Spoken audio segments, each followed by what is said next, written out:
America বিশ্বের সবচেয়ে শক্তিশালী অর্থনীতি, অথচ তাদের ঋণের পরিমাণ $36 ট্রিলিয়ন। চীন, এশিয়ার সুপার পাওয়ার, তাদের ঋণ $18 ট্রিলিয়ন। জাপান, যাদের অর্থনীতি অত্যন্ত সুশৃঙ্খল, তারাও $12 ট্রিলিয়ন বেশি ঋণে ডুবে আছে।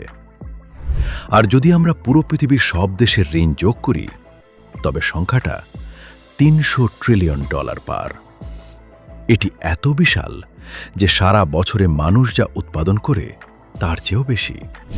কিন্তু প্রশ্নটি হল, যা সচরাচর কেউ করে না, যদি আমেরিকা, চীন, জাপান, ইউরোপ সবাই ঋণী হয়, তবে টাকাটা ধার দিচ্ছে কে? সবাই যদি গ্রহীতা, তবে দাতা কে? টাকাটা কি মঙ্গল গ্রহের এলিয়েনরা দিচ্ছে?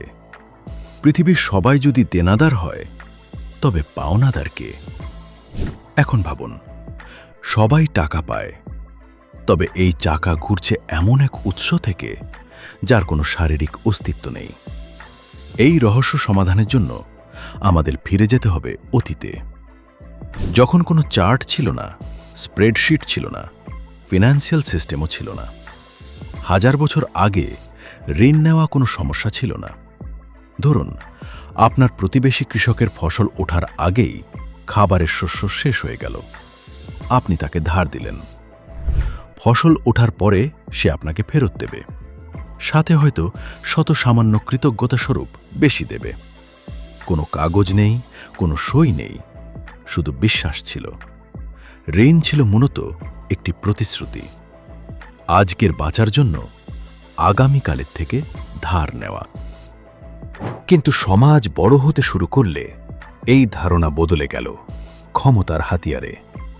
রাজাদের দরকার বিশাল সেনাবাহিনী, শহরের দরকার রাস্তা ও দুর্গ, কিন্তু কোনো একক ধনী পুরো রাজ্যের খরচ চালাতে পারত না। 17শো শতাব্দীতে ইংল্যান্ডে এক নতুন বিপ্লব ঘটল।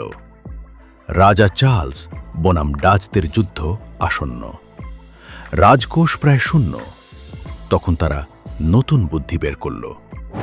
সরকার বলল, আমরা এই বিশাল ঋণকে ছোট ছোট টুকরো করে সাধারণ মানুষের কাছে বিক্রি করব।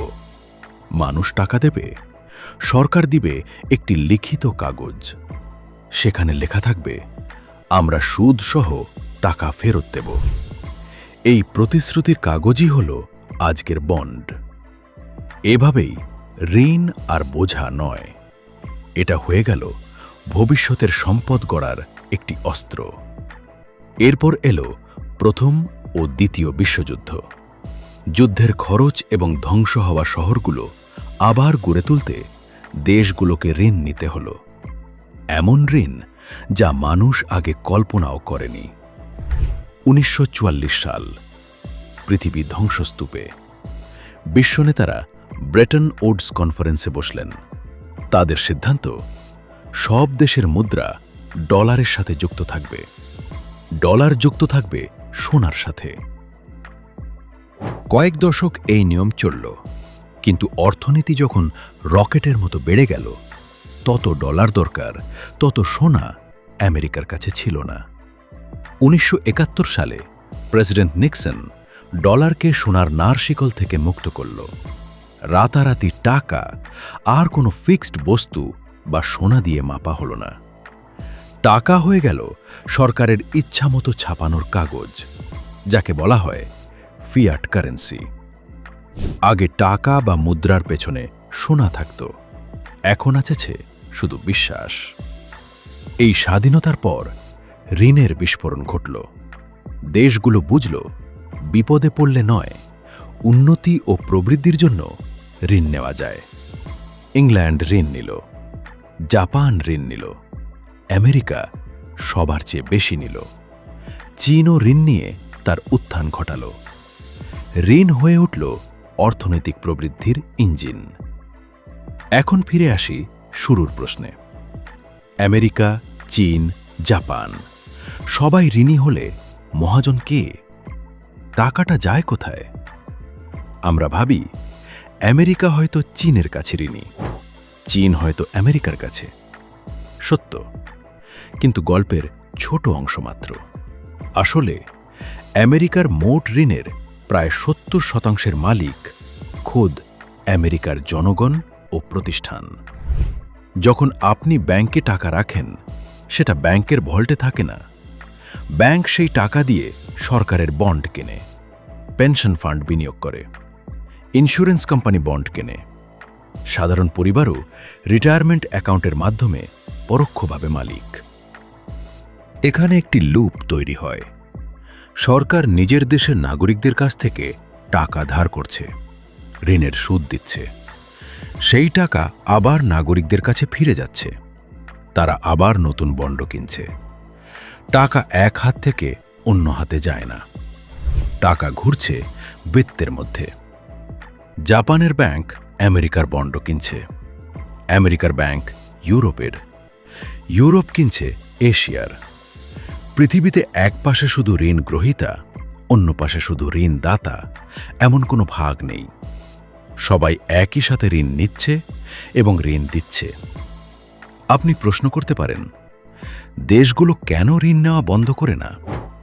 কারণ আধুনিক অর্থনীতি দাঁড়িয়ে আছে গতির ওপর। ঋণ হল অর্থনীতির অক্সিজেন।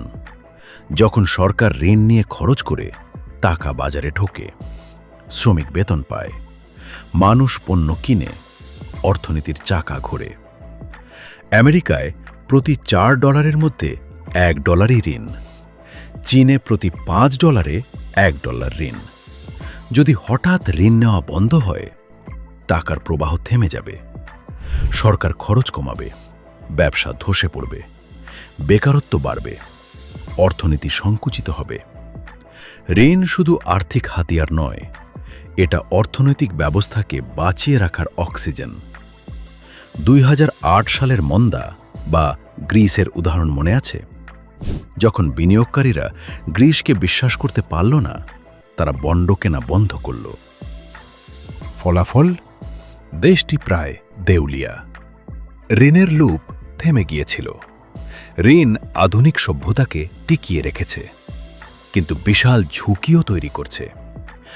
আজকের নেওয়া ঋণ কাল শোধ করতে হবে, আর শোধ করতে নিতে হবে নতুন ঋণ। ঋণের পরিমাণ যত বাড়ে, সুদের পেমেন্টও তত বাড়ে। যে টাকা দিয়ে স্কুল বা হাসপাতাল হতো, তা চলে যায় পুরনো ঋণ শোধে।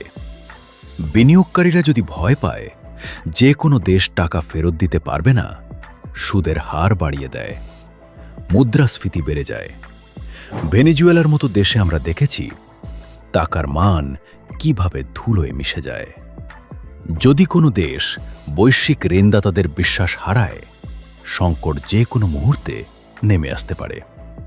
তবুও এই রিস্ক নিয়েই পৃথিবী চলছে। ঋণ ছাড়া সরকার জরুরি সেবা দিতে পারবে না, ব্যবসা বড় হবে না, বাড়ি কেনা বা ব্যবসা করাও সম্ভব নয়। ঋণ শুধু বিশ্ব ব্যবস্থার অংশ নয়, ঋণই আসলে পুরো ব্যবস্থাটা। শেষ কথা, বিশ্বের সব দেশ ঋণে ডুবে থাকলেও মালিক কে? উত্তর সহজ, আমরা নিজেরাই। আমরা আমাদের ব্যাংক, পেনশন ফান্ড, একে অপরের কাছে ঋণী। এই ঋণ কোটি কোটি মানুষ, হাজার হাজার অ্যাকাউন্ট এবং অসংখ্য প্রতিষ্ঠানের মধ্যে ছড়িয়ে আছে। ঋণ হল আধুনিক সভ্যতার কঙ্কাল। এটাই সেই ভার যা পৃথিবী বয়ে বেড়াচ্ছে। কিন্তু আসল প্রশ্ন, চাকা কতদিন ঘুরবে? যতদিন চাকা ঘুরছে, পৃথিবী এগিয়ে যাচ্ছে। এবং যদি একটু হলেও ধীর হয়ে যায়, আমাদের চেনা পৃথিবী মুহূর্তেই বদলে যাবে, যা কল্পনাতেও সম্ভব নয়।